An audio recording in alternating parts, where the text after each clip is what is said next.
Assalamualaikum warahmatullahi wabarakatuh.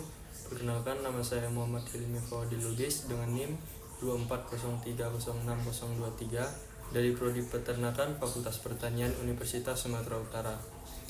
Pada video kali ini saya akan menjelaskan proses sintesis pada kuning telur, putih telur, dan juga kerabang telur. Nah, yang pertama ini ada sintesis kuning telur. Sintesis kuning telur ini mulai dibentuk di dalam ovarium atau hidung telur ayam.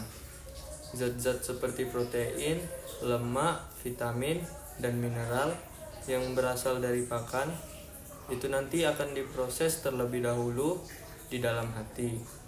Lalu setelah itu zat-zat tersebut dibawa oleh darah menuju ovarium dan disimpan secara bertahap di dalam folikel. Semakin lama, folikel ini akan menjadi semakin besar dan hingga akhirnya menjadi kuning telur yang matang dan juga siap diovulasikan atau dilepaskan ke saluran reproduksi. Lalu selanjutnya yang kedua itu adalah sintesis putih telur. Nah, sintesis putih telur ini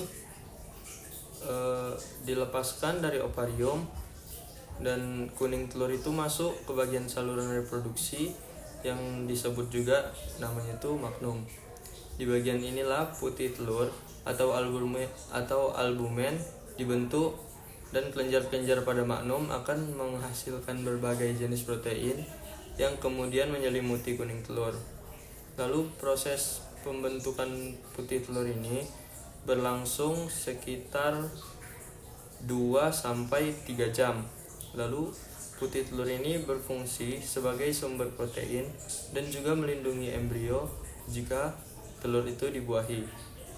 Nah, selanjutnya itu yang ketiga ada sintesis kerabang telur. Setelah dari putih telur tadi, dia melewati tahap sintesis kerabang telur yang melewati magnum, dan telur itu bergerak menuju uterus atau kelenjar kerabang. Nah, pada bagian ini terjadi pembentukan kerabang yang sebagian besar tersusun dari kalsium karbonat.